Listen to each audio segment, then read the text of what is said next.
Welcome inside the Angela Activity Center tonight on the O Sports Network. It's Charger basketball as conference play heats up in 2023. Your OLSH Chargers take on the Steel Valley Ironmen. Hi, everybody. I'm Matt Fargo.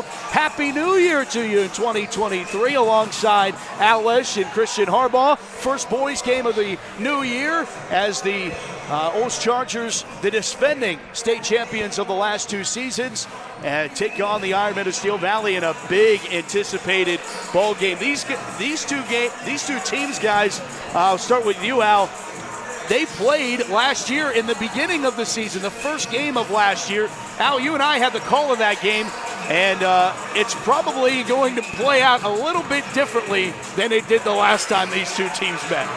Yeah, last year the Chargers win that one, 93-57. Of course, the Chargers come into this year losing between 40 and 50 points a game. So a little bit different. The Ironmen have a couple D1 players coming in on the court tonight. The Chargers are going to have to play really good against those guys. Yeah, Christian, Al set the alley. You hit the oop. Makai Valentine's the guy we're talking about. Yeah, Valentine, he's special player, special talent. He's going to get up and down the floor all night. He's going to get his hands on a lot of the balls, playing basketball at the rim, scoring at the rim, shooting from the outside, rebounding, defending. He's going to do it all tonight for the Steel Valley Ironman. So if you're a Charger fan and you're the Chargers, you need to be all hands on deck tonight and know where number one is at all times.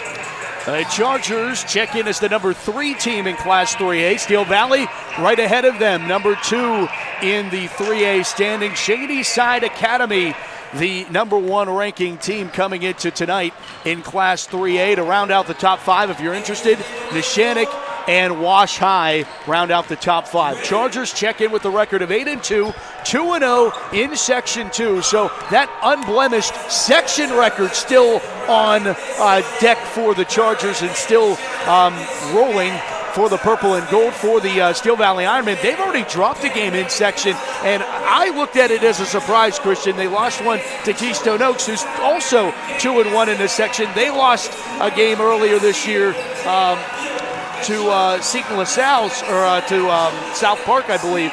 So Seton LaSalle checks in. They're 0-2 in the section. In Steel Valley, they come in with a 4-7 record, but certainly that should not be what they're viewed as, because they're a whole lot better than the record suggests. Yeah, they're definitely better than the record shows. And again, Valentine, when you got a kid like him and he can do it all on both ends of the court every night, you never know what's going to happen, and that's why you play the game, right? Some nights it's your night and you get a W in a column, and sometimes it's not. And for that game against Keystone Oaks, you know, it was Keystone Oaks' night, but you can't overlook that and think that you're going to come in here and just get a victory tonight. If you're the Chargers, you got to play a full 4-quarter game and play it well to win. All right, let's take a look at the starting lineups, give you an early look at the starters that will take the floor today. We'll start with the Steel Valley Ironmen, and it will look like this. We talked about the 6'3 senior guard, Makai Valentine, 6'2 senior guard, Cruz Brookins. He's the star football player, and he is also lights it up on the hardwood. Nate Uhas, 5'9 sophomore guard, Nazir Norris, 6 foot freshman forward, and Greg Smith, the 6'5 senior center, the starting lineup for the Steel Valley Ironmen. Let's take a look at the Chargers starting lineups. They will put out on the floor Rocco Spatafor, the 6-foot senior guard, junior guard at 6'1 Dorian Tate. Darion Greer gets the start tonight at 6'1. He's a junior forward. B.J. Vaughn, the 6'1 senior guard, and Bryson Kirshner, the 6'3 senior forward. The starting lineups for tonight's game. We will step aside. When we come back, more thoughts between Christian and Al, and we'll get you ready for the anthem and the starting lineups from that old public address announcer, whoever that guy is. We'll be back. It's the Chargers and the Ironmen coming up next right here on the OLSH Sports Network. Tip-off moments away. Stick around. Good stuff.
Welcome back to the AAC.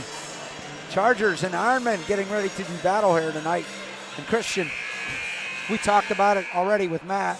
He's across the way doing his thing, but boy, I'm on the edge of my seat waiting for this one. This should be a good one. Yeah, this is great atmosphere tonight. You got a great crowd. The students are coming out tonight, and it's going to be a great one on both ends of the floor tonight. You're going to see a lot of offense, and they're going to be physical tonight, and it's going to be up and down, a fast-paced game, a lot of tempo. I think the Chargers tonight, if they want to come out on the top side, they're going to have to play a really good defensive game. And we talked about it. You got to take care of Valentine. You're not going to shut him down, but you're going to have to limit him. Yeah, he's definitely going to get his tonight, but you have to limit him and limit his chances and his opportunities. And you're going to have to guard, and you got to control the glass too. Limit those guys to one opportunity and one chance down there on the defensive end. Got to control the glass and make your free throws. You know, I'm looking at the Steel Valley team, very similar to the type of team that the Chargers had last year. I mean, they got two guys that can control the game, and you got to control them if you want to compete with them. Yeah, most definitely. You got to control those guys, and you can't let the other guys be an X factor as well. You know, you got to know where everybody is at every time. Well, let's listen to the national anthem.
All right, well done.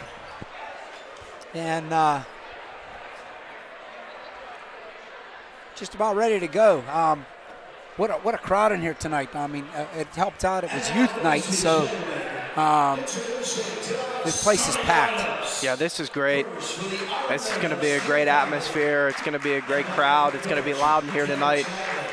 So you're going to have to be poised and patient tonight and be able to take care of the basketball and be on the same page. You got to communicate. Communication will be key tonight on both ends of the court. Yeah, I think if the Chargers want to win, like I said, they don't want to get into a running game with this team. They just want to play a half-court game and make the Ironmen work for every one of their points. I think that's what Keystone Oaks did, and it ended up a 52-51 game. Keystone Oaks beat them. So if you can control their scoring, you can beat them. Yeah, absolutely. If you're the Chargers, you want to take care of the ball on the offensive end. You want to get good looks and good shots. And when the ball goes through the hoop, then you can set up your defense. You can set up your press to kind of slow Steel Valley down a little bit and control the game and control the pace like you're talking about. And in that zone tonight, they're going to have to know where Valentine is at all times. I mean, he's going to be around the rim. He's going to be stepping out on the perimeter. He's going to handle the ball. So you're going to have to know where number one is. I mean, literally, Al, if he goes in the back gym, you go with him. He goes outside, you go with him. Anywhere he goes, you got to go with him tonight. You might even do something like a box and one, and and just put somebody on him and just stay with him and go zone with the other 4. And I think another thing tonight, Al, is with Greer in the starting lineup tonight and having him back, he's very active on both ends and he's very physical and he's going to crash the glass. I think he's going to be a good piece tonight to be physical with Valentine and the rest of Steel Valley and to be able to, defend, like you said, and maybe deny him at some points in times or, and that way people like Bryson and Rocco and those guys, they don't exert all their energy on the defensive end. You got other guys that are going to be able to chip in and help on the defensive end. That way, those guys that are offensive scorers and score a lot of the points for the Chargers will be able to withstand their legs and their stamina for 4 quarters. Sounds like a plan, Coach. Hey, let's do it. Let's hope it works, though. Let's hope that game plan works tonight. Well done, Mr. Fargo. Thank you. It's good to be back, guys. It's been a minute. Nice to have you back. Good to be back. There's nothing like doing PA in the AAC. There's just the student section. Great blackout tonight. Love the atmosphere. It's youth night, so. Yes. I got the chills a little bit, guys. I can feel it. It's like I'm playing again. Jump is won by the Ironmen, and they control. Cruz Brookins runs the point. Mentioned his success on the football field. He was a best of the match WPIL quarterback as he takes it to the ring. No good. Greer getting the start tonight, gets the rebound. Rocco to the rim, lay it up and score. And I want to see this all night by Rocco. I want to see him push the pace all night and keep attacking the rim. And there you go, Al. Greer on the glass early. Couple nights ago, I watched practice, and Rocco kept saying to himself, this is the move. This is what I need to do. Take the ball to the rim, and he does it there. Here's another turnover by the Chargers. Let it ahead. Tate lay it up and score. 4-0 Chargers. If they keep being active like this on defense, they're going to get great results and keep getting runouts like this. If you see right now in the 2-3 zone, the Chargers are pressing out a little bit on Valentine. He hasn't touched the ball until now. There is Valentine. We get our first look at the Division I prospect, and the ball's knocked out of the atmosphere nicely there by Dorian Tate. Steel Valley maintains possession. Yeah, Tate getting into passing lanes there, the Chargers. We talked about this when you were on the other side, Matt. Chargers got to play great defense tonight. No, there's no question, especially with a guy like Valentine who had 30 against the Chargers last year. And there's another knockaway, goes into the backcourt. Steel Valley able to pull it back out, pulling up for Valentine off the front of the rim, no good. Brookins gets the rebound, that's short as well. Another rebound for Brookins, and he's up and fouled. First foul of the night. Not good news if you're purple and gold fan. It's against Bryson Kersner. The one thing you got to do is you got to box out and you got to rebound. We talked about it at the beginning, right, Al? So there's 2 offensive rebounds there for Steel Valley. That can happen. They did a great job on Valentine by challenging him, and he took a tough one after a couple bounces and a fadeaway 3, and they contested it well, and he missed, but you got to rebound. You got to limit them to 1 chance. Brookins bounces the first one of those off. Interesting. They don't put anybody up up around the free throw line. They're all in the backcourt. And you don't see that much. He does hit the second, so in that sense, it didn't matter, but something to keep an eye out for the rest of this ball game. 4-1, Steel Valley on the scoreboard now. Interesting to see how Darion Greer handles the lights here tonight. Driving Rocco to the rim, bucket and the foul. Rocco Spatafora. The one thing that I think is going to play into the Chargers' advantage if they can take care of the basketball is the fact that they're going to guard them man-to-man tonight, and they're going to overplay a little bit and overhelp there, and they're going to double team like you've seen as well. And so if the Chargers are patient and they find an open guy and then attack the rim like Rocco just did, they're going to see a lot of success tonight. Brookins picks up the first foul for the Ironmen. There's Rocco trying to complete that three-point play, cannot. Nice rebound ripped away by Norris, and an opportunity here for the Ironmen back up the floor, looking for their first field goal of the evening. Brookins to that far side. Guarded against Spatafora. Norris. And back up top to Brookins, who drives. Fades through on the right side of the lane. No good. Rebound underneath by Greg Smith. Goes up strong, and he gets the bucket. And the Ironmen get the big fella to get the first field goal. And again, their points are coming off of offensive rebounds. You got to be able to box out if you're the Chargers. They're doing a great job right now in a 2-3 zone, kind of matching up in their area and playing a little bit of matchup 2-3 zone and challenging shots, but they got to rebound. Kirshner runs the baseline, tried to feed it to Vaughn. It's loose, and it rolls out on the line by Greg Smith, and the Chargers will get the possession. Lenny Leeper in his 35-plus years of officiating on the call there. Yeah, I think the 6'5" Smith, if he could have 6'3", he might have been in bounce. Bouncing it inside. Greer up strong off the window. Good for two. Darion Greer's forced points. I love the way he plays on both ends. He just plays super hard. He's not super skilled, but he plays so hard and so physical that good things happen for him. Three in the corner that doesn't fall, but another offensive rebound, and Valentine makes him play, recycling for two.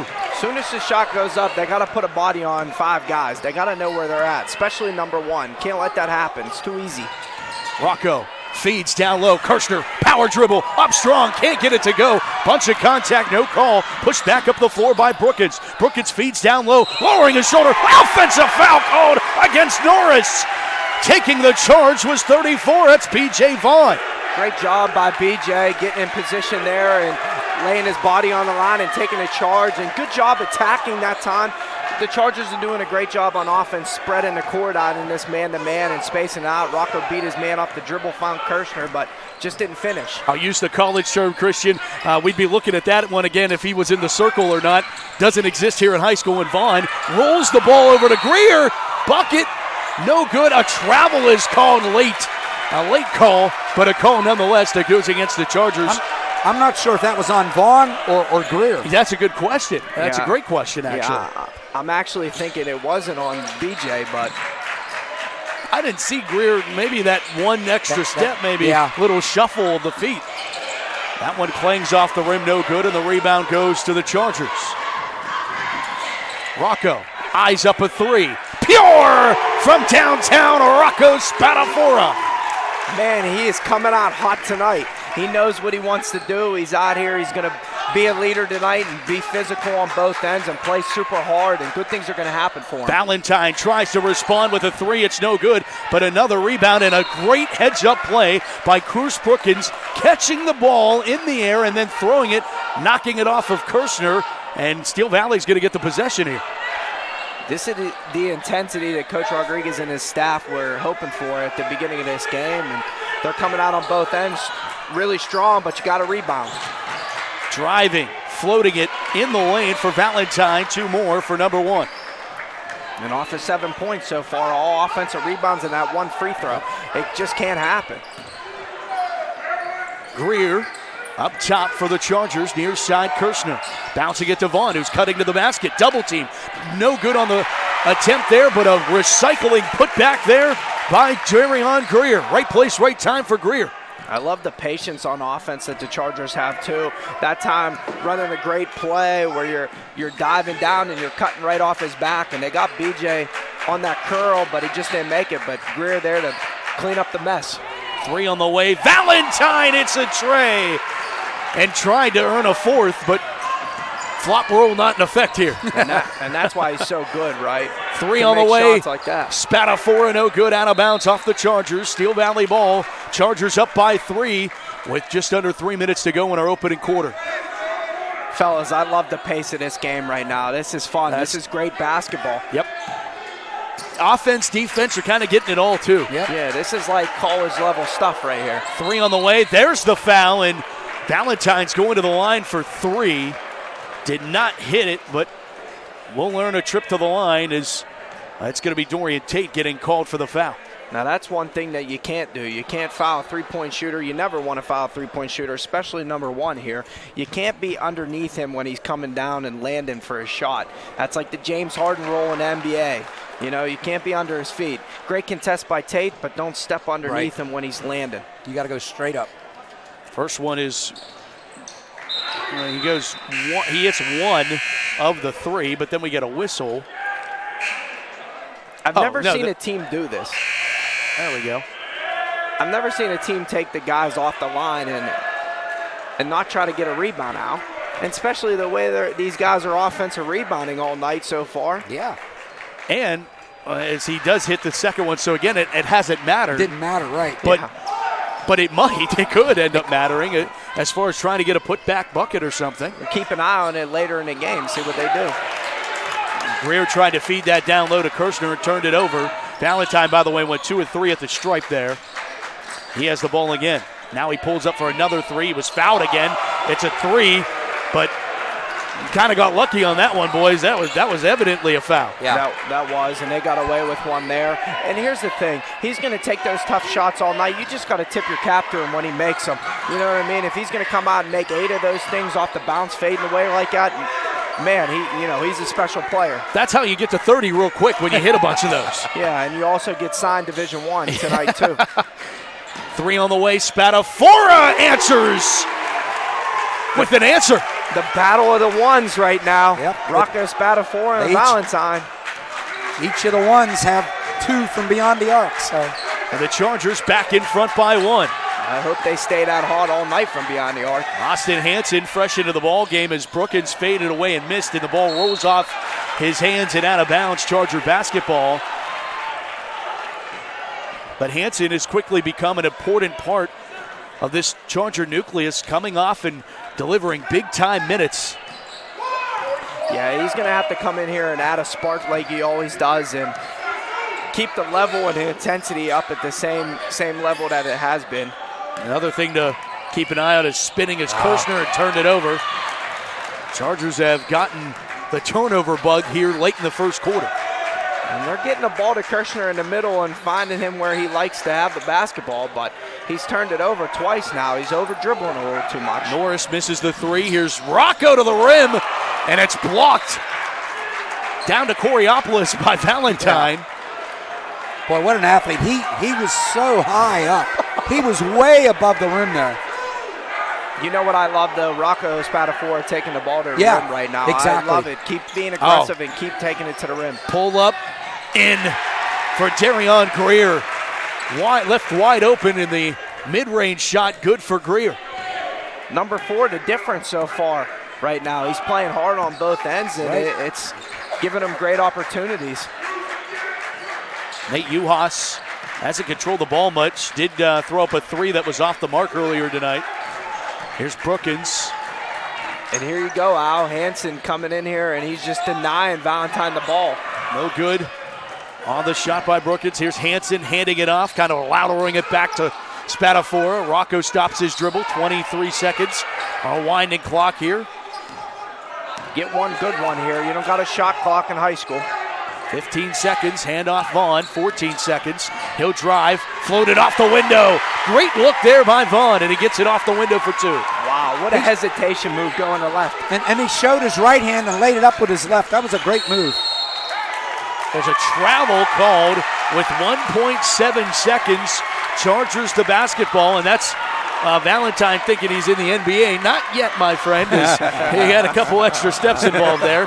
Catch and shoot, deep 3, off the mark from Spadafora, and that's the way the first 8 minutes comes to a close. 20-15. Chargers have a 5-point advantage over the Ironmen. But, Christian, you said it all break, or all first quarter.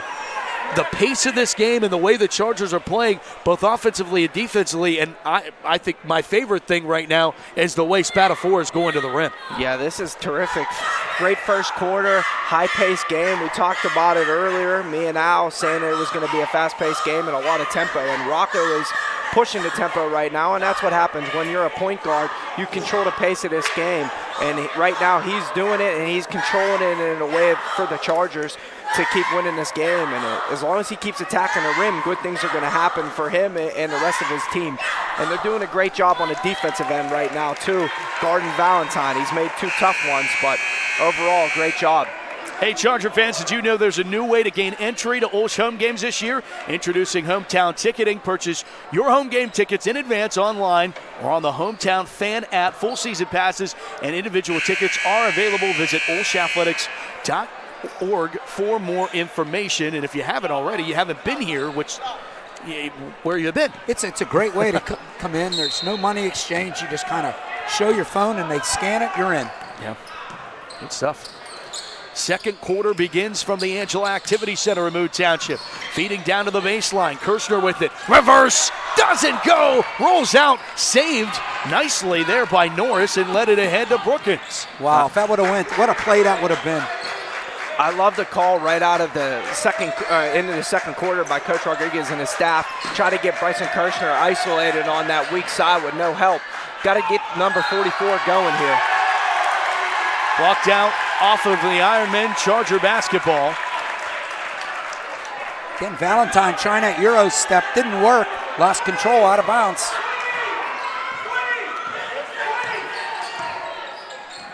Hanson with the basketball. Bouncing it over to Bryson Kirshner, conducting traffic. Greer at the elbow. Back up top to Vaughn. Now over to Rocco. Hanson bouncing to Vaughn. BJ doesn't like what he sees inside. Back out. 7 minutes to play in the first half. Ball's tipped into the air. Kirshner's there. Right place, right time for 44. Bryson. Fed it down inside and a foul to Hanson. And I like the matchup right now with Kirshner attacking Smith. I wouldn't mind him getting the ball at the top of the key in the elbow area with it court spaced out a little bit and just turn, rip, and go, because he's got a quick first step and he can get around them pretty easily. Rocco Coladinato, first time we've seen him out with his knee brace on, MCL, ACL, something going along with that knee, but good enough to play. We'll see how much and how many minutes he's going to be able to contribute. Yeah. Kirshner just inside the arc. Mid-range game strong for 44. I love the confidence there by 44. He's missed a couple ones that taking him tough to the bucket, and then he has enough confidence to step out and take that one. That one blocked. Norris got denied by Kirshner. Back inside is Norris, and he traveled. Back the way of the Chargers. That's the defense we're talking about there, Christian. This defense has been terrific so far. They're doing a great job at denying Valentine the ball, and these other four guys on the court right now don't know what to do with it because they're trying to find number one, and these guys, they don't want to shoot right now. Rocco across the timeline for the purple and gold. Hanson, a look here on the near side. Up top, Coladinato to the other Rocco, and now head fake by Kirshner. Power dribble inside with the right hand. Doesn't go. Rebound out of bounds off of Steel Valley, and Kirshner doesn't understand how he hasn't got a call down there. I know. Yeah, it's so physical down there. Smith is a big body man, and Kirshner, again, getting around them, and Smith bodying them a little bit. They're not calling a foul. And Kirshner and Smith going at it right now, and the officials telling him to cool it. Yeah, he has to keep his poise here. You don't want anything stupid and don't want to pick up a technical foul here if you're Kirshner. I mean, we've seen firsthand this year, guys, of how crucial technicals can be in any part of the game. Yep. Near side, Spadafora. Stop and pop. Let it fly off the back of the iron. Board goes to Valentine. Led ahead to Brookins. Brookins trips. And they're going to call the foul against Hanson. I think he tripped going across Hanson's shoe. Yep. Credit to the Ironmen right now. They're doing a great job on defense and staying in the gaps and staying in front and guarding your yard. And if you're the Chargers, you can't get frustrated. You just got to stay poised here, keep running your offense and executing. Three on the way on the inbound, drained by the sophomore Nate Uhas. Well, he was wide open, guys. Vaughn in trouble, loose. Brookins takes it away. Brookins leads it to Valentine. Valentine, a two-handed jam. And Hanson wanted no part of that. And a timeout taken by the Ironmen. And the Steel Valley faithful have gotten right back into this. It's a two-point ball game with 5:31 to go in the second. And that's how you can get let back into a game real easy. You fall asleep on the out-of-bounds play and you let Uhas hit a three, and then you turn the ball over because you're over-dribbling and not being patient, setting something up with your point guard, and Valentine gets a run out and a dunk. Yeah, Coach Rodriguez calls a 30-second to slow it down. And you know what? I think from Rod's perspective, and Christian, you correct me if I'm wrong, Coach, just sloppy play right now. Right. The turnovers, there's nothing clean like we saw in the first quarter and first half of the first quarter. we haven't seen that here in the second, and you got to slow it down at some point. I like calling the timeout, though, before you relinquish the lead. Right. Absolutely. No, it was a great timeout right here. Get your guys and your troops calmed down. Stay poised here. Rocco got to get the ball back in his hands. They got to be executing here. BJ fading away at the elbow. No good. Rebound ripped away. Taken away there by Norris. And the one thing they got to do is they're running this 1-4 high offensive play, and they're going wing ball screen with Kirshner and BJ. And I love it, but Kirshner's wide open on the pop, and he just got to get it on the pop and drive to the rim.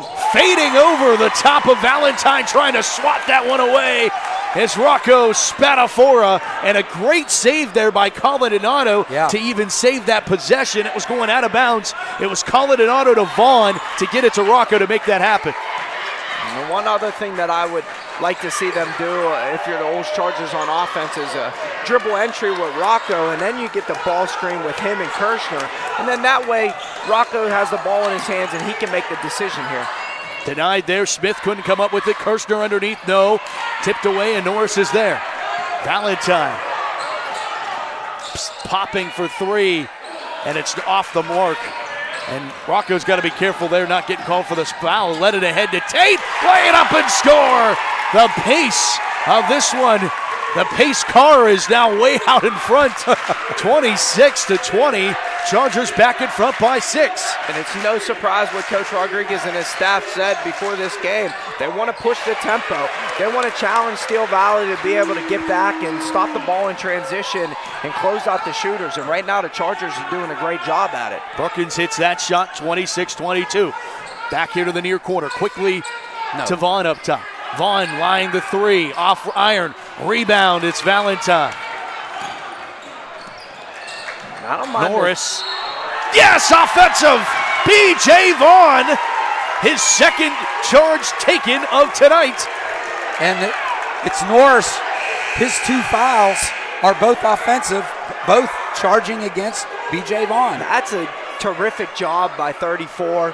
Way to be in the right positioning at the right time and lay his body on the line and take 2 charges so far in the game. And that's going to come down to the end. That's going to be a difference in this game. Well, in both cases, Norris dips his shoulder. Anytime you dip your shoulder, you're going to get that call. Up top, it's Tate.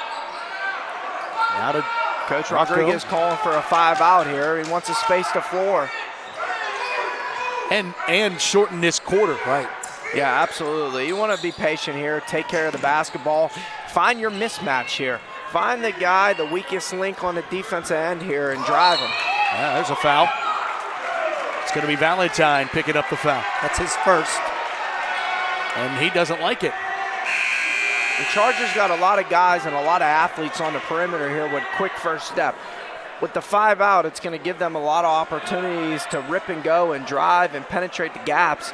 And then you're going to find the soft spot and find guys open for jump shots and little dump-offs at the rim. Rocco to Greer. Yeah, there's a guy the Chargers have really missed this year. Yeah. There's Spadafora kicking it out. Thought about the 3 to Greer. He'll drive and lay it off the window. What an intelligent, smart decision there. That is high IQ right there. He knows he's not the best shooter, but he can knock him down. But he knows he's aggressive and he can take it to the rim. He's got a body, he can be physical and finish at the rim. Boy, he made me sound good. Yes. 28-22. Steel Valley comes up empty on that trip. Here's Spadafora to the rack. Yes. 2 more. Yes. Timeout Steel Valley. Why and not? The lead is 8 to the Chargers. A full timeout taken by the Ironmen. And the game of runs continues. And now it's on the Chargers side of things, gentlemen. Look, if they can't stop him getting to the rim, keep getting out and pushing the tempo and finishing. Hey, senior parents, support your graduating students with a special ad in the school yearbook. Ad forms are due on Friday, January 13th. All ads will be in full color and are half a page in size. Photos and text may be submitted to Mr. Rogers at T. Rogers, that's TRODGERS at OLSH.org. 30-22, 2:24 to play in our second quarter of action. Ironmen and Chargers happy to bring this one to you alongside Christian Harbaugh and OLSH. Matt Farga bringing you this one from Moon Township tonight on OSN. If you couldn't be here, happy to bring it to you. And happy to get you guys some video back. Yeah. And just for all you fans, I think Matt and I, mostly Matt, got it figured out. That's the teamwork. Yeah. It's the teamwork. Christian even helped too. Yeah. He said, it looks good. It looks good. Yeah, you're right. Hey, look, I show up 10 minutes before the game and I grab the mic. Big time, man. It's not big time. Yeah, not at man. all. I love this, man. Out of the timeout, let's see what Steel Valley comes up with. It's Cruz. Far side of Uhas, back to Cruz Brookins.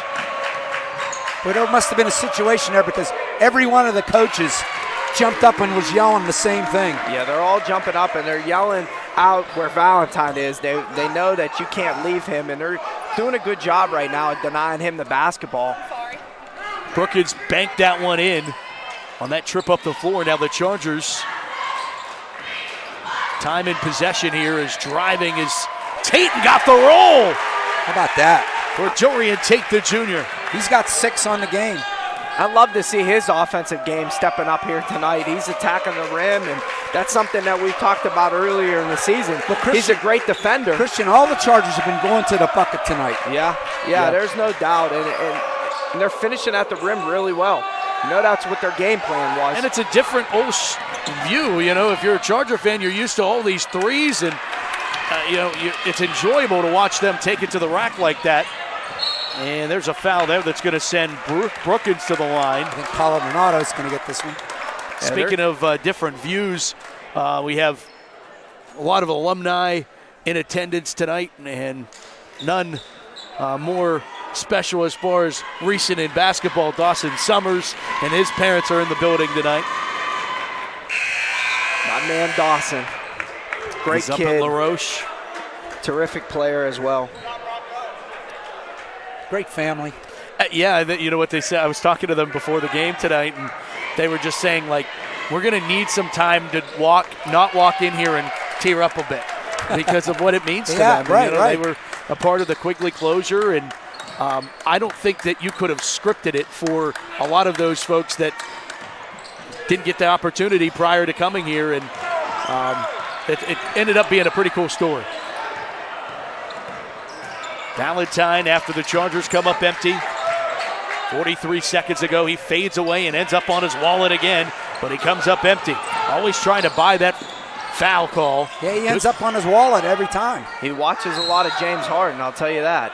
He wants Personal those foul. step-back threes, and he wants a body contact so he can get to the line. Tate doing a good job there, just challenging and not leaving his feet and being underneath him. The one thing I'd like to see the Chargers do on the offense end down here is a couple times they're getting a quick shots. Turn the ball over a little bit. Make the defense work. Foul against Valentine, I would imagine. I would imagine. It is. He doesn't like it, but No. boy, he was all over the body. Yeah, he can't fall into him like that and then turn around and lift his hands up like he didn't do anything. He was straight up, but he hit him with the body. He followed through. He got it clean on the ball. And anytime you follow through, it's going to be a foul every time. And if you're Kirshner, this was like take 5, finally get to the line. Right. He's taken a couple big He's blows been tonight. working this whole time. He's got some marks on his body, that's for sure. He deserves to get to the free throw line. And he makes it pay. He does, 34-25. Chargers lead is 9, largest of the night. This is a big possession here. You got to get another stop here. And charge. Did he do it Oh, again? no. Oh! BJ going for the third. Let's take a look at this again. That was the clearest charge of the night. He already has 2. That was the best one. Oh, no, he did. He stepped over. BJ's trying to do his best Jake Gartley imitation. Yes. Man, he is so good at that. Chargers He's always for in the right Chargers. place Where are at those the right T-shirts time. at? Yeah. We have a plethora of people behind us. It's darn near standing room only. It's been a while since we've had one of these games out. Right. Well, I know you guys had a lot of those over these last couple of years winning championships, but I'll tell you, in the old gym, when we played Cornell, you couldn't find a seat. There was people sitting underneath the basket before they put the bleachers behind this basket. Yeah. There's people sitting behind the benches. Oh, yeah, for that absolutely. OLSH Cornell rivalry. They were yelling in our ear. Cornell fans, that is. Here's Vaughn, 7 seconds to go in the half.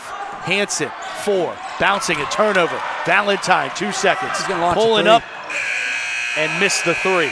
34-27 at the half. Chargers an advantage going into the locker room, trying to hold down home court and keep that unblemished section record intact. When we come back, OLSH will have the numbers for you. We'll get some thoughts from our coach, Christian Harbaugh, and we'll get you ready for the second half between the Fighting Charlie Batches and the Fighting Cameron Johnsons. That's coming up next, 34-27 here on the OLSH Sports Network. Stick around. Nicely done.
The award-winning OLSH cheerleaders. Welcome back here on the OLSH Sports Network. Tonight's halftime sponsor is Mr. Capella, is a longtime supporter of not only OLSH but the athletics programs as well. He listens to the games whenever they are broadcast. If he can't make it in person, he has 3 grown children. David in the class of 2005, Matthew in 2007, Caroline in the class of 2010, all active participants in OLSH athletics. Mr. Capella, thank you so much for sponsoring Halftime. Go Chargers. So Shout out to Coach Capella. You coached me in cross country all those years back. Oh, wow. Great family. And Caroline is our age. Yes, she graduated with me. Right. Terrific people, man. She went on to Duquesne, correct me if I'm wrong. Am I wrong? Yeah, I think you're right. I think you're right. Mr. Capella, correct us if we are wrong. Send us a tweet. Send us a text. And talking about who will correct us if we are wrong, Sister Francine just walked past. Hello to Who's a bigger celebrity, Coach Guy or Sister Francine? There's Francine. There's no question. That's right. And on that topic, shout out to all the sisters that I'm sure are tuned in from up the hill, watching in very closely on this one, as is, I'd imagine, a lot of the WPIAL, because, right, guys, not necessarily, of course, a win tonight is important, but I think it's also the style and how close this game is a barometer of how AAA is going to look. There's a lot of faces in new places now in different classifications, and that was not all supposed to rhyme, by the way. But the between Steel Valley and Shadyside and OLSH and Neshannock and Washington, how is this all going to play out? I think tonight's game kind of is a barometer of, well, KO already beat Steel Valley, but if this game's close, then we would expect the KO OLSH game to be close. And how does Shadyside Academy fit into all this? They already have 3 losses on the season. So I'm curious to see how this all breaks down in terms of what this means beyond tonight, Christian. Yeah, this is a terrific section, and every night's going to be a grinded-out win, that you're going to need to get every night if you're the Chargers. And this classification is tough. I mean, you're going when you go into the WPIAL playoffs, there's not going to be an easy night, right? And there never is in the playoffs, but especially in this classification, especially at this level, you're getting good talent every night, and you're getting guys that are scholarship players every night that you're playing against, and guys that are going to go on and play in college. Yeah, the top two-thirds of the teams just in this section are phenomenal teams. Any one of them could be in the playoffs and go all the way to the peak. But so you anticipate the Steel Valleys and the Keystone Oaks and the OLSHs to beat each other up. So if the Chargers can prove that they can play with the Steel Valleys, but right now Steel Valley's ranked above them, that means they can play with anybody. So. Yeah, absolutely. And, just because the Chargers lost that early game to Deer Lakes, doesn't mean that they're still not the team to beat in this classification. Right. I think a win tonight and protecting your home court here like this would prove to everybody that, hey, look, we got beat on one night, but we're still the best team, and you still got to beat us and take the championship and the title away from us. And you said the one thing, Christian, defending their home court. I think in this section, in this classification, it's going to mean a lot to win your home games. Yeah, we talk about that all the time, how tough it is to get a road win, right? The other night you go down to Stowe Rocks and you get a tough road win, but it wasn't easy, right? And Stowe Rocks is a great team, but you're going to have tough times on the road to get W's every night in this section. And that makes these are the ones that are more important because you need to get the ones at home with your crowd. Let's take a look at the numbers, Mr. Letch, during this Mr. Capella halftime show. Well, thanks to Tim Capella, I can give you these numbers. Steel Valley, with their 27 points, leading all scorers is, no big surprise. Mackay Valentine with 16, followed by Cruz Brookins with 6.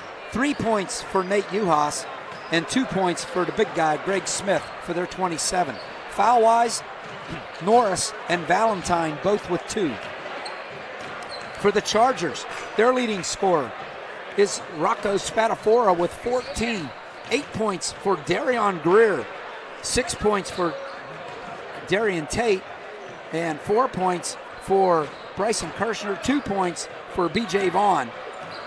No players on the Chargers team has 2 fouls, so that's a good thing. Yeah, the 2 best things that you said there is 1, they're not in foul trouble, and 2, the scoring is being spaced out and spread around. Right. Because we know people like B.J. Vaughn and Bryson Kirshner are usually at the top of the list, right, with the scoring. And tonight to see that those 2 don't have as many as the other 3, that's a good sign, right? Because in the second half, you know those guys are going to get going. You can't keep them down all game. And here's another good thing. I'm trying to keep track of the rebounds, and according to my sheet, you'd expect Bryson Kirshner to be leading the team in rebounds. Right now, it's Dorian Greer.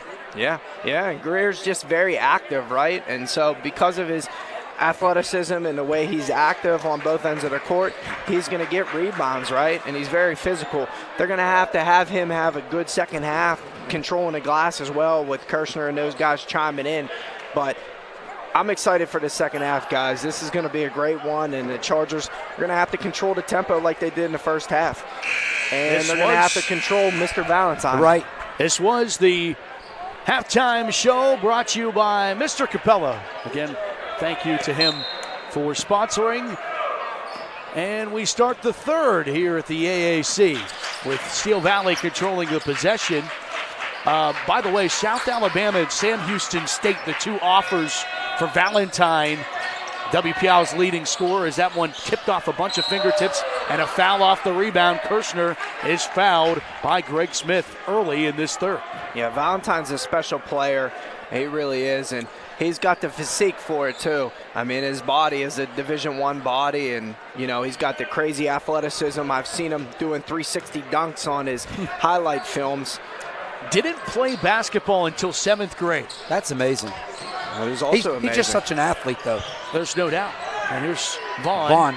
And I know he's put in a ton of work. I've seen the guys that he's worked out with in the summer, and he's really did a great deal at working on his game and his skill. Bryson Kirshner up strong, giving 2. I love that. Coach Rodriguez, right out of the halftime go right back to Kirshner.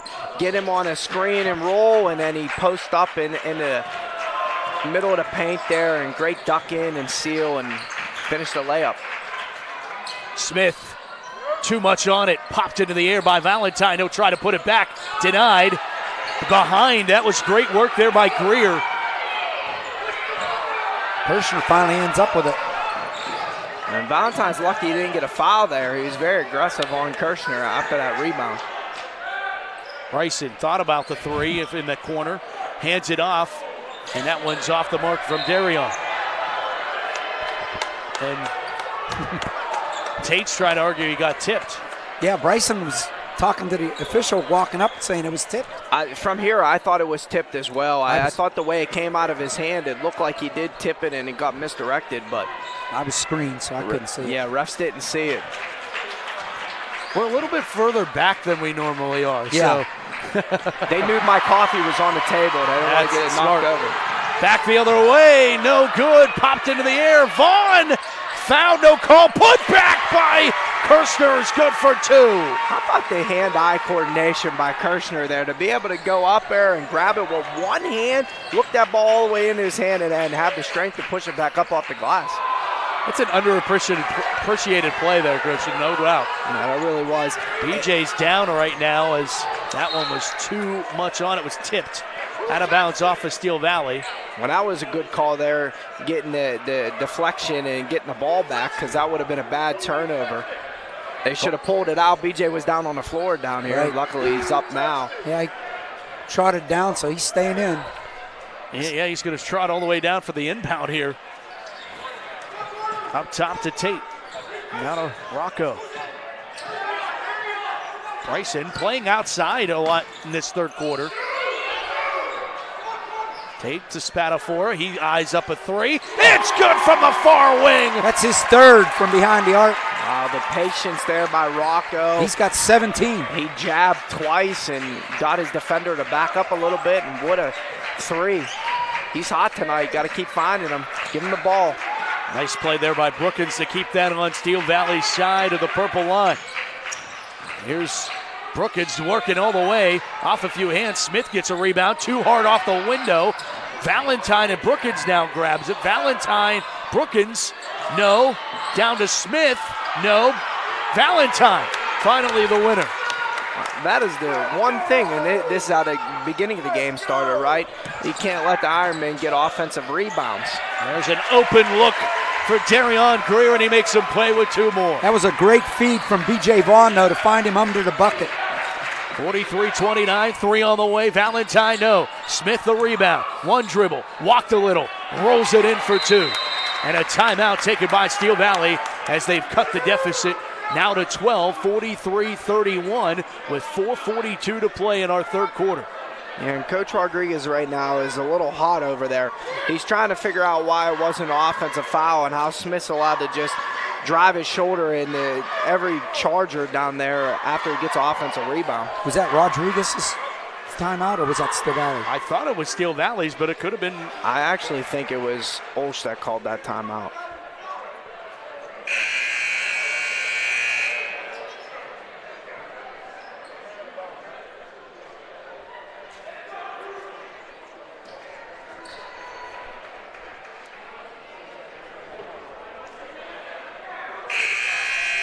Steel Valley. We got that was great sign language there from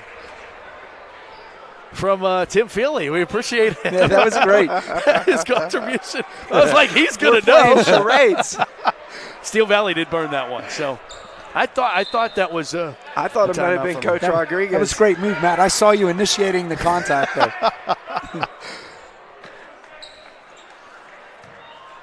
It's a good one. 43-31. Chargers have the possession. Spatafora here to Kirshner. Bryson hands it off BJ. Near side. Greer. And a whistle away from the basketball. There's a foul somewhere. I think J.J. Heddleston is going to get this one. Yeah, 10. That's his second. He hasn't played all that many minutes tonight to get 2 fouls. He was battling hard against Kirshner. There's Bryson now, just inside the arc, outside Vaughn on that far wing. Dish it back inside Bryson. A couple of dribbles. In the lane now, up strong and foul. Again, I think Heddleston's going to get his third. And Bryson has the mismatch right now. Oh, they call that against Valentine. That's his third. They did. Wow. Valentine's third. I was just going to talk about how Valentine, I was surprised that he wasn't watching Kirshner down there in the post because he could be physical with him and he got athleticism. I think Coach was trying to keep him away from that so he didn't pick up fouls, but here he is with 3 fouls. And here comes Kirshner. We talked about it, 4 points in the first half. He's got 5 already here in the third. Make that 6. 45-31, Charger advantage. Yeah, they're finding him right now on the offensive end. He's got the mismatch down there in the post, and why not? Keep feeding 44. Yeah, they took Smith out. Brookins to the rack, doesn't fall. Kirshner gets the board. Let it ahead to Dorian Tate. Hands it off here. Vaughn, no good. Goaltending, count it. Yep. Goaltending against Valentine. So that'll be Vaughn's points. Yep. And that was an unbelievable block by him, but it was goaltending. The ball was already above, well, it was also on the glass. Yeah. So once it touches the glass, once it touches the glass, then it's definitely goaltending. But my man was up there high. I mean, he got that at the top of the block. I'm telling you, he's vertical is something else. Brookins nice to the move. rack. Through the lane and comes up a little gimpy back for Cruz. Something to keep an eye on. The Spatafora lost it, taken away by Norris. Norris goes all the way and is fouled. Fouled on the floor from Vaughn. That'll be his second. And if you're the Chargers right now, you don't want to get this, game to get out of hand a little bit and let Steel Valley go on a run. They're, Rocco trying to push the tempo. Why not? Because it's been successful tonight. But on a made basket, wouldn't mind seeing him walk the ball up the court a little bit and setting something up, being patient on offense. Inbound comes in from Jordan Smith, who's newly into the game. As Valentine, bucket in the foul. He's got 20. Of the 33. He needs more assistance from everybody around him. He's trying to do it all himself. Very similarly to how we watched this play out last year. Yeah, he's super talented, and he can really score the ball many different ways, getting to the rim, as you see there, making an and one and finishing, and also out on the perimeter, creating for himself and playing off the ball as well. But the Chargers are doing a great job of defending him for the most part, even though he has 20 points. B.J. Vaughn picked up his third. Paulo Donato will come in and replace him. 47-36, Rocco. Near side. Operating for the Chargers, it's Dorian Tate. Rocco Coladonado, now just mentioned him, back into the game. Back inside, Kirshner. Bryson, foul. And now, will this be Heddleston? Heddleston? No, Yes. yeah, Yes. Heddleston 10. That's his third. And Bryson's got to watch down there. I know some of these fans next to us are yelling for him with an offensive foul. And I mean, he's bigger than the kid down there, and he's doing a great job of using his body. And Coach Rodriguez wanted them to get it into him because he's got the size matchup and his size advantage. But he's got to watch throwing those elbows. They will call that probably next time down the court. But I wouldn't mind seeing them cross screen to get him open. And then that way, if you set some movement up and you set some screens for him, he's going to have a better chance of getting open and then won't draw a foul. Hansen comes in for Tate.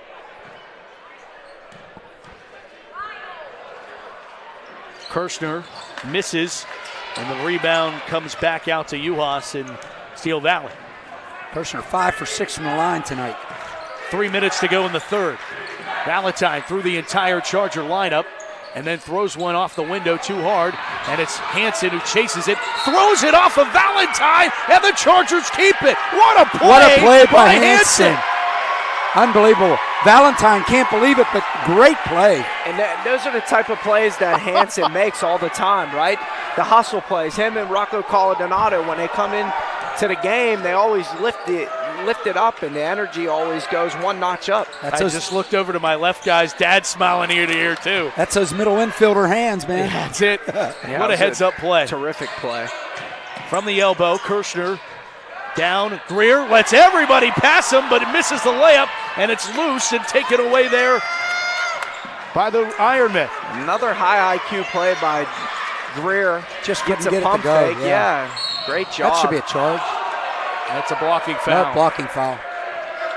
Against Greer. That's Greer, yeah. And if you're the Chargers right now, you can get that foul Bryson. right now. Saying Kirshner. Yep. It's his second.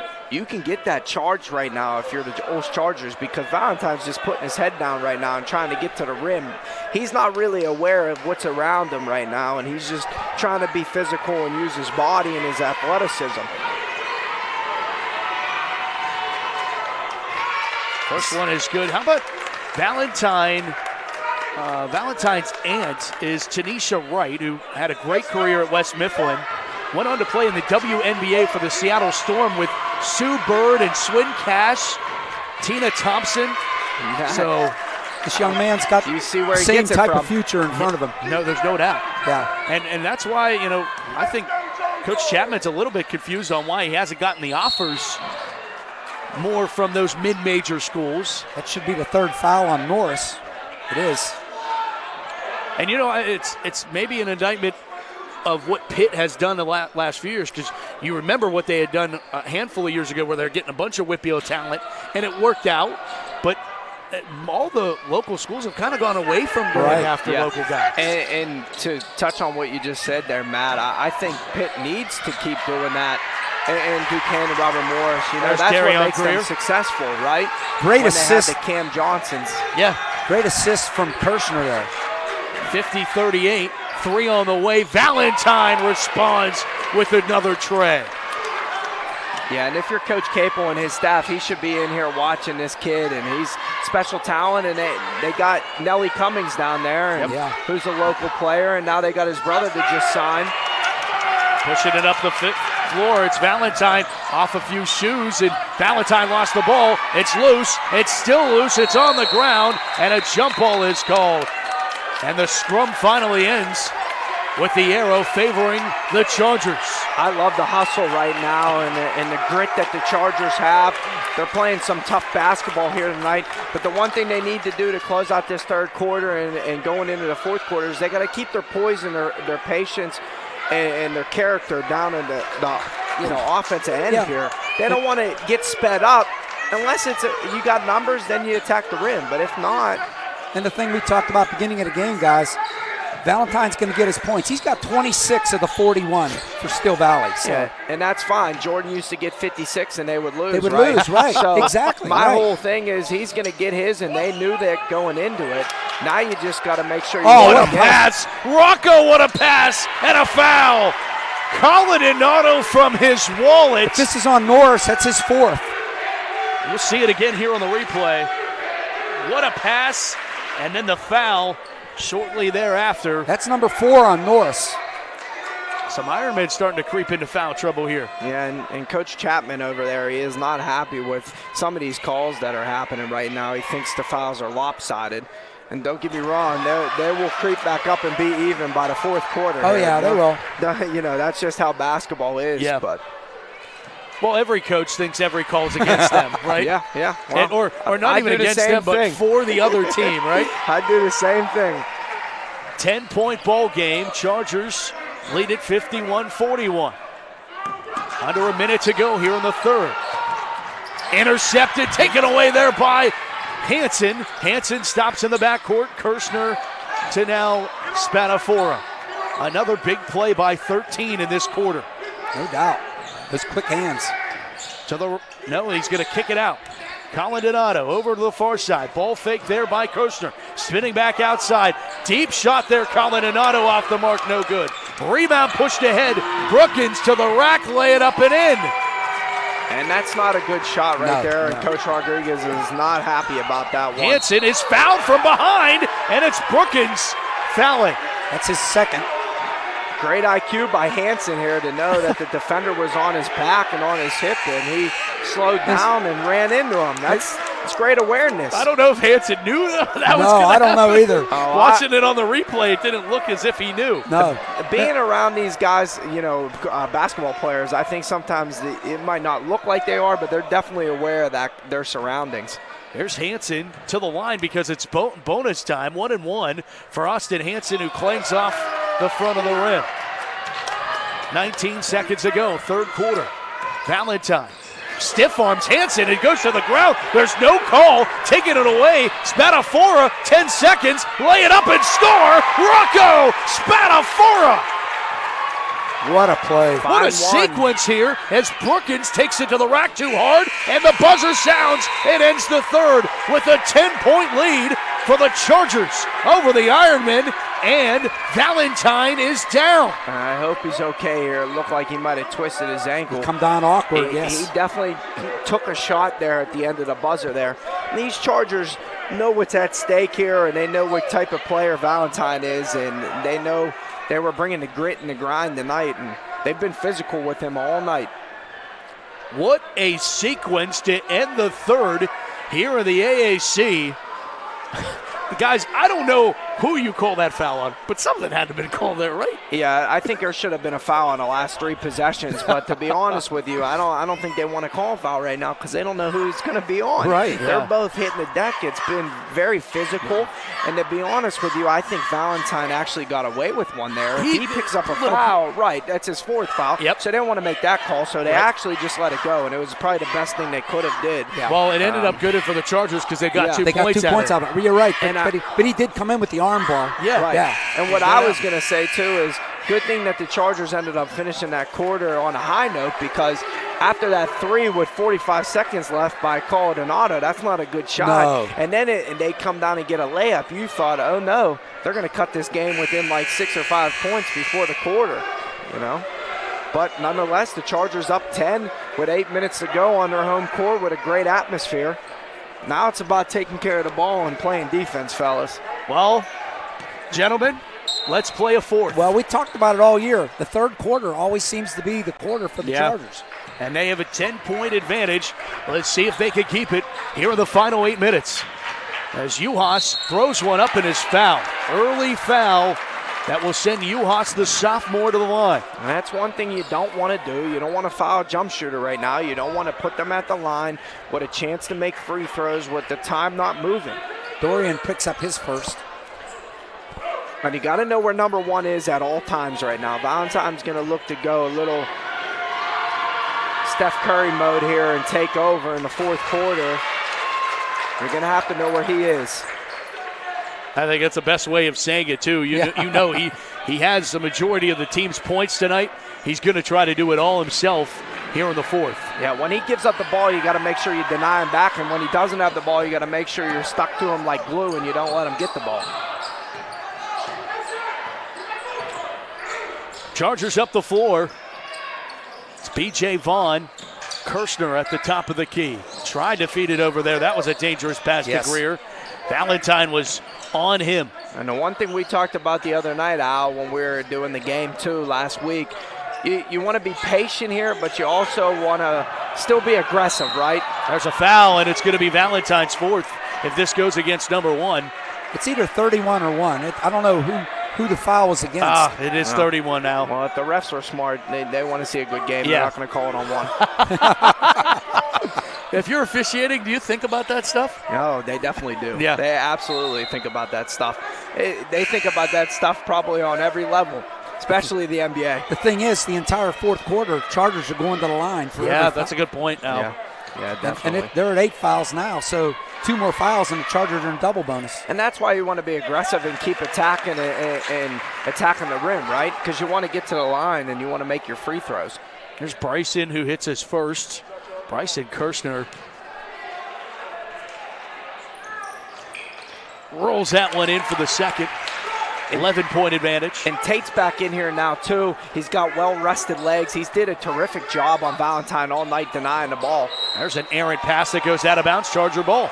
That was almost like volleyball, guys. All the Chargers put their hands up. We're going to try to touch it, and they realized that was going out of bounds. They just pulled their hands back. Service error. Yeah, service error. Coach Mack would appreciate that. Rocco to BJ. Minute gone by here in our final quarter. Driving left side of the lane. Hesitates, and he gets everybody with the delay. That was the old drive-by. Let him drive by, go up easy. Wow, what great patience by BJ there. They knew what the mismatch they wanted, and they knew he could take them off the dribble, and great job and great patience to finish around the rim.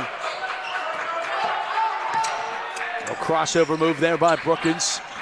Trying to buy separation, kicks it back outside. Deep, off-balance three thrown up by Norris. Not what you want if you want, or the offense of the Ironmen. Here comes the Chargers with numbers. Tate back and tried to give it back to Kirshner, and it rolled off a leg. Valentine was there, fed it back inside to Brookins, who's up and fouled. And Brookins headed to the line at 6:17. I think Kirshner picked up his third. And Coach Rodriguez is saying the exact same thing that I'm about to say now. Just score the ball. You're at the rim. You had numbers. Valentine's down here arguing with the ref a little bit. Thinks there was a push-off on Kirshner. And the Chargers turned it over because they just didn't be aggressive. It was almost like they were trying to be super unselfish.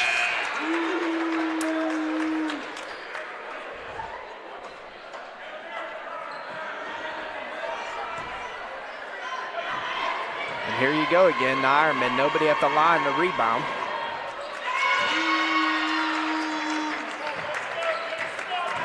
That's 12 for Brookins tonight.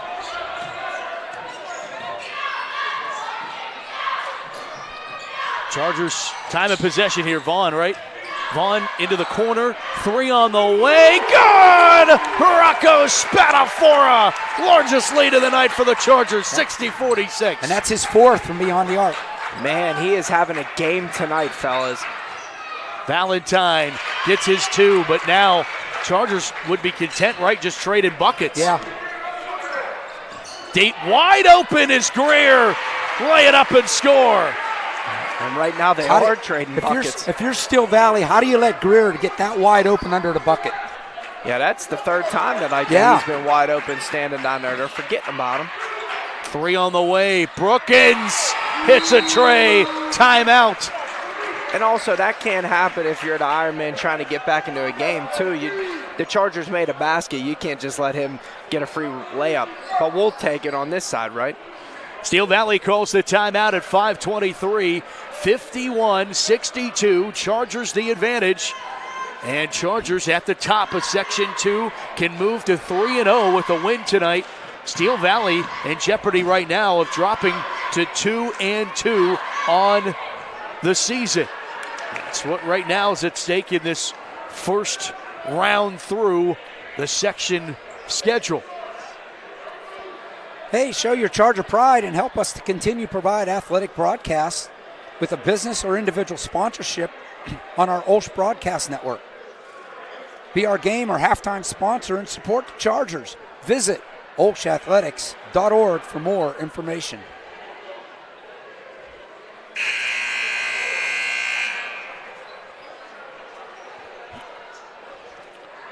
(62-51), Chargers the advantage. Welcome all of you watching here on the OLSH Sports Network. Ironmen and Chargers, two of the top teams in the class coming into tonight. Steel Valley was ranked 2, OLSH at 3. OLSH, of course, 2 blemishes to end 2022 and end the nation's longest winning streak and the longest in Pennsylvania basketball history. And now Al, we said it in that Aliquippa game that started the streak. And I feel like the Chargers have a new sense of focus that they don't even need to think about that anymore. Right. We can still talk about it, but they don't need to think about it. That was the monkey on their back that they always had to think about. Now they can just go out and play basketball. How much from a mental side of things, Christian, does that play into it, where you can just go play basketball? You don't have to really think about the outside noise, if you will. Right. Yeah, it's like takes the pressure off you, and you can go in every day and just prepare and just focus on the game and the task at hand. And I think for the Chargers, that's been the best thing. Take it away, Valentine, steals, score, and 1. So now the Ironmen are going to be super aggressive here with their man-to-man defense and denying that pass back at the top of the key. And again, the Chargers are going to have to still be a little bit aggressive and want to attack the rim. They're in the bonus. They'll get to the line, right, if they keep attacking the rim and drawing fouls. But this is something you can't have happen. You can't give up a steal and a free run out and then foul them and let them make a free throw. And he's got his 30 and now 31. If you're the Chargers here, you just want to space the floor out like you've been before and just find the mismatch, take them off the bounce, and if you can get the rim, finish. If not, you kick it out and you keep the play moving. Right. And Valentine's just going to be super aggressive right now. Playing with 3 fouls, something to keep an eye out. Vaughn and the Chargers kind of playing keep away right now as we wind towards 4 minutes. They are being patient, that's for sure. Right, and now this is where you got to turn around and try to attack now. You're a patient, you took some time off the clock, now you want to attack, right? And Kirshner got away with a little bit of a carry there, / travel, and everybody's heated about it over here on this sideline.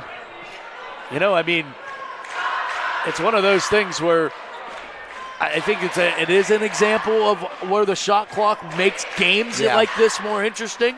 But certainly, if the rule isn't there, you can't expect any coach to be like, well, we're going to play as if there was one. That's an asinine thing to think about. But it does give a good example of why it would make a game like this very exciting down to the wire. Whereas if the Chargers can execute and keep the ball away from Steel Valley and at least, you said it. You can't play not to lose in this situation where you're just wasting time and you don't get buckets because Steel Valley get back in this game very quickly that way. Right. And that's the one thing, like in high school basketball, this is what you see all the time. You see a little bit of the keep away game because you don't have the shot clock, but then they can also, kind of turn it over and let it play back in the other team's hands. Where in college and above, you got the shot clock, so you don't see that as much. Right. So you don't notice it, But you still got to be aggressive here. No, you could be patient and wait for your shot. Somebody's going to come open at some point.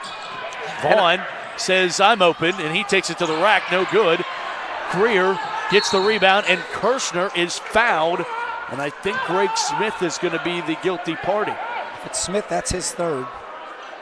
And I know in that timeout there, Coach Rodriguez said it exactly that. He said, listen, we could be patient here, but we got to still be aggressive and we got to attack the rim. And there you go with BJ attacking the rim, and good things happen, right? He misses a shot, but Greer gets the offensive rebound. It goes into Kirshner's hands, and then Smith bumps him for the foul. And now you're going to the line. Arguably one of the better, if not the best, one of the best free throw shooters Yeah. on the team. Right. And also another factor, next foul, the Chargers are in double bonus. So. Right. Right. So you want to keep being aggressive. 4 minutes is a lot of time, as much as it doesn't seem like it. And, you know, maybe there was the jinx. Yep. Ow. Yep. Happens to the best of us. Valentine, have to expect him to really step up his game. Yeah. Smith gets the 2. And they're going to keep feeding Smith down there. You want to try to work around him so he doesn't get the ball that easily. Kirshner. This is a big possession right here. If you're the Chargers, you need a bucket.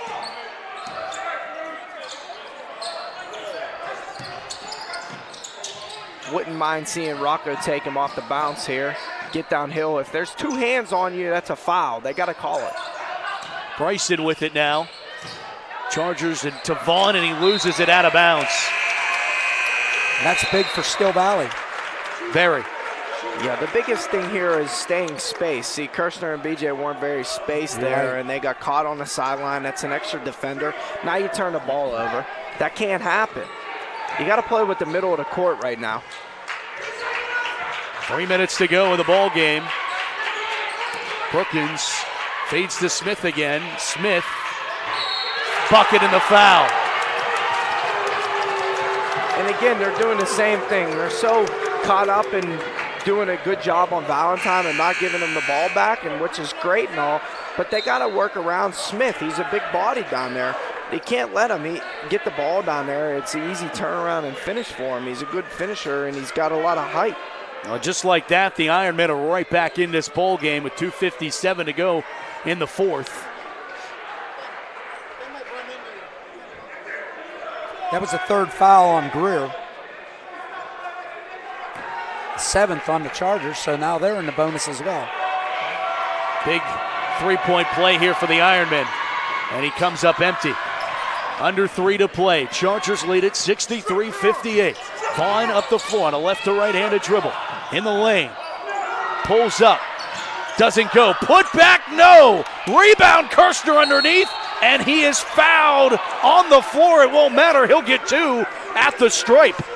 And the double bonus for the Chargers, and some imperative offensive boards on those misses to get Kirshner to the line. 2 huge rebounds for Kirshner on that possession. Yeah, he's doing a great job right now. Like I said, the best offense right now is attacking the rim. If you don't finish at the rim or get fouled, you get an offensive rebound, you get fouled and go to the line. But Coach Rodriguez is hot over there as well as I am here too, because when they put 2 hands on a defender or on an offensive player and you're the defender, that's a foul, right? So every time that these guys are driving in a hole right here, that's a foul, but they're not calling it. So he's a little hot, but you got to play through it.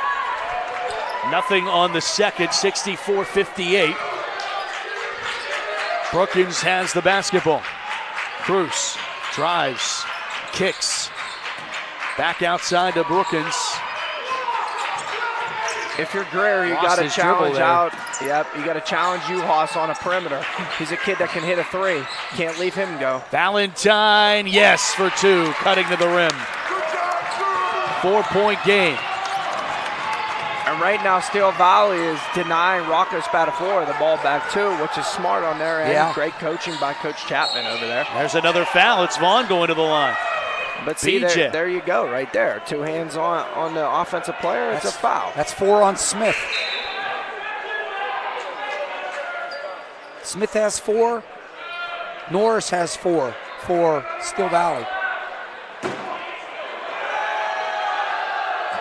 And that's a difference maker right now with 2 minutes left and a 4-point That's 5 game. on Smith, by the way. With Smith fouling out of the game, that is a big difference. Oh, that's 5. Maker. Yep. I missed one. Yep. And if you're Smith, that's not a good look over there. BJ misses the first at the line, but it is a huge loss for Steel Valley. They were really doing whatever they wanted to inside. The big guy, yeah. Yeah, he was doing a terrific job of getting great positioning and finishing around the rim. And he rattles the second in, 65-60, 2 minutes to play. Whatever you do here, you got to challenge the perimeter. You can't give up a 3, and you can't foul a jump shooter. Don't go underneath Valentine or Uhas or or even Brookins on a 3. Brookins has the basketball. Cruz to the rack. Floater doesn't fall. Rebound ripped away, Bryson. Kirshner the outlet to BJ. Vaughn pushing it up the floor. BJ. I have Kirshner with a double-double tonight so far. Well, here's Tate. Playing a terrific second half, that's for sure. No, Bryson, no doubt. Tate, Vaughn. Wondering when Steel Valley might pull the trigger and foul here. And there it is, and it's going to be Dorian Tate. And that's 5 on Norris. And Norris is done.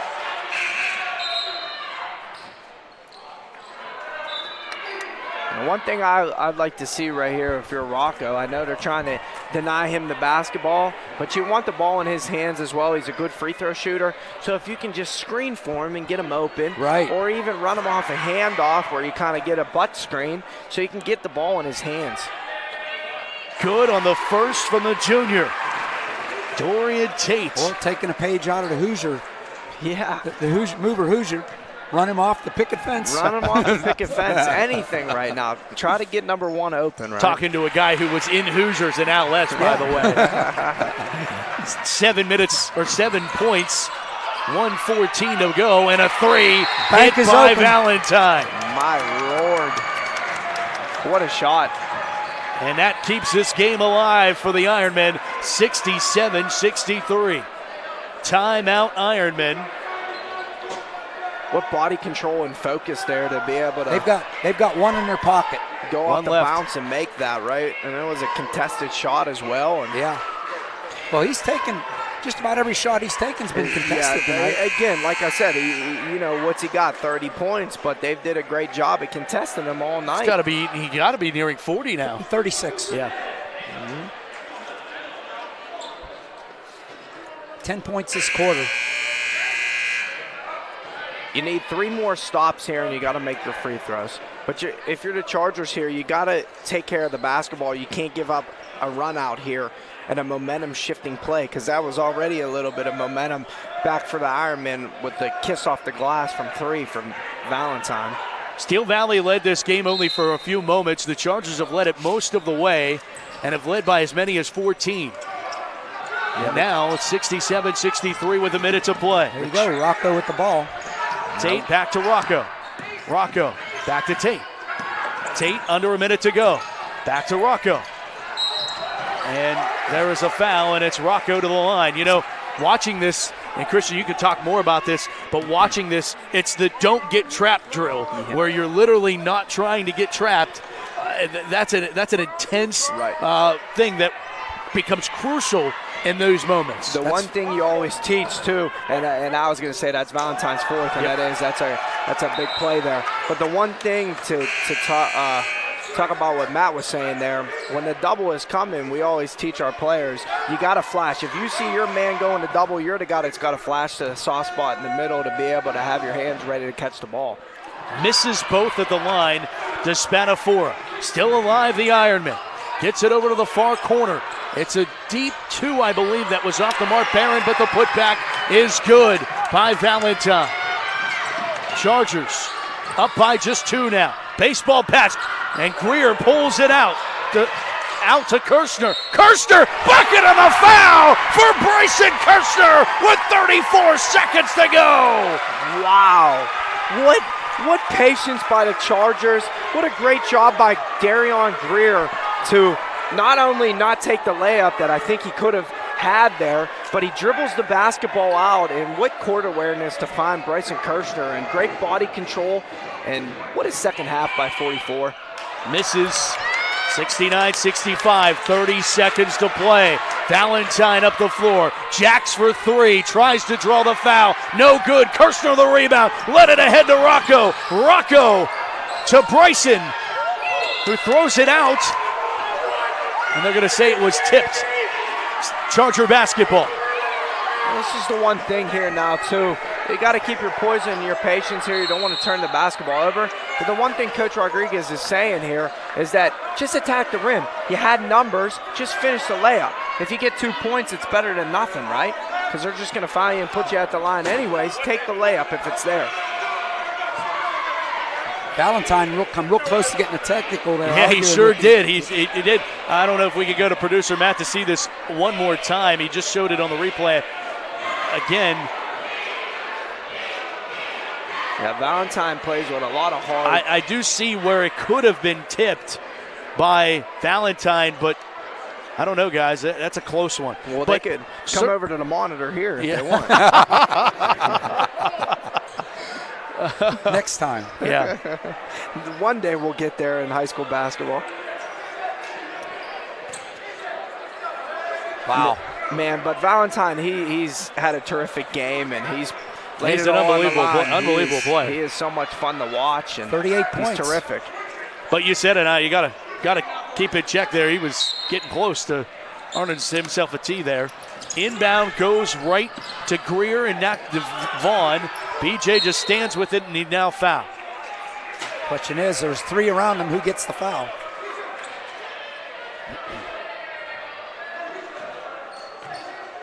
I think, 4 is going to be the lucky number. Tyson Barron. These are big free throws here. Yes. 14 seconds is still a lot of time. Yep. Got to knock these down and set up in your little bit of a press here to slow Steel Valley down. And OLSH just needs to knock down a free throw. They're struggling these last couple.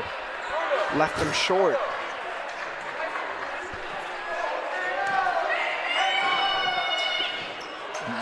Rattles it out, no good. So here comes Valentine flying through everyone, is fouled, and is going to the line to get 2 with 9 seconds to play. And that's the one thing you don't want to do either. You don't want to take a foul there. You almost just, you don't want to let them go right to the rack and make a layup. Right. You also don't want to really foul them. That's the time where you can take a charge, set up, beat them to the spot, and take a charge.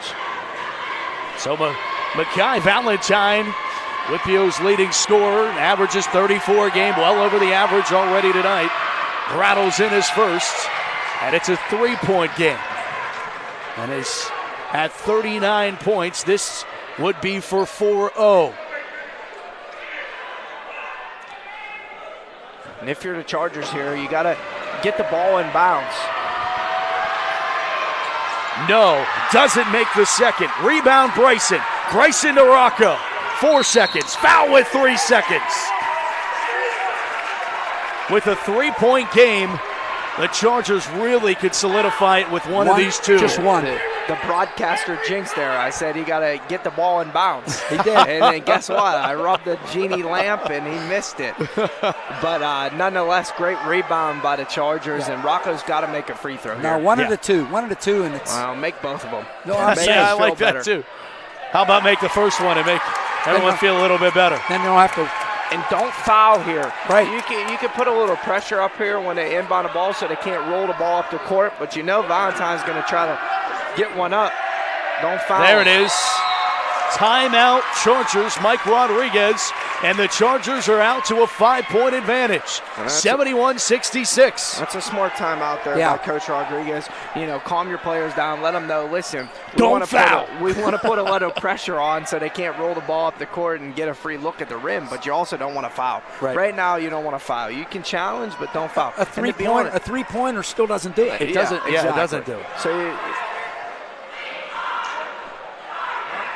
72-66 with 3 seconds to go. Here on the OLSH Sports Network, this big-time battle on Section 2 in Class 3A, Ironmen and Chargers. And it has been a battle. The Ironmen have battled back here in the second half. Bear in mind that Norris and Smith for Steel Valley have fouled out. Not available for the Ironmen. Steel Valley still has one timeout in their pocket. Each team with one timeout. Inbound is still in the backcourt. Here's 3. And that is going to do it. 71-66. The Chargers hold down home court tonight.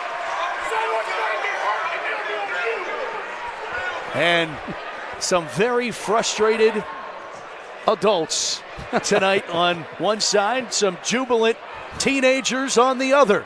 71-66, the final score. The Chargers win it. We'll catch our breath and come back with the almost world-famous post-game show. Chargers win it over Steel Valley 71-66, and they stay undefeated in Section 2 and moved in 9-2 overall. Steel Valley drops to 4-8 in the conference. We'll be back.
And we'll welcome you back to the Angela Activity Center, the post-game show on the OLSH Sports Network. 71-66, the Chargers get it done. And they are on top of Section 2, and they'll remain the only team in Section 2 without a loss to this point. 3-0 in section play. Steel Valley goes to 2-2 in conference, which means Keystone Oaks is the number 2 team in the section, and we welcome back in our analysts, Christian Harbaugh and OLSH. Matt Fargo with you tonight as the Chargers get it done over the Ironmen. And what was, the Chargers finding their way of handling things this year. It's not, they're still trying to find their identity, and I feel like they're starting to find their identity, guys, now. I really do. Yeah, I really do, too. I agree with you, Matt. What a terrific game here tonight on both ends of the court. They did a great job at controlling the glass and controlling the pace of the game all night, did the Chargers. And Rocco Spatafora had a terrific game tonight. Bryson Kirshner coming up huge in the second half. And the role players and the guys, like you said, Matt, finding their niche and finding out where they need to be and what their role is on this team. And it showed up in a W in the column. Shows up as a 71-66 win. Let's go to OLSH for the numbers.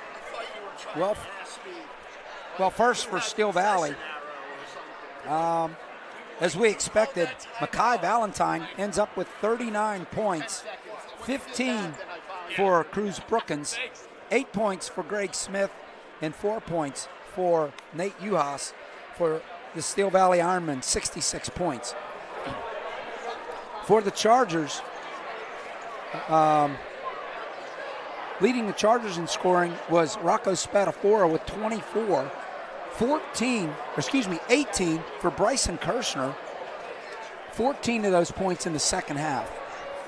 14 points for Darian Greer, 8 points for Dorian Tate, and BJ Vaughn ends up with 7 points for the Chargers, 71 points.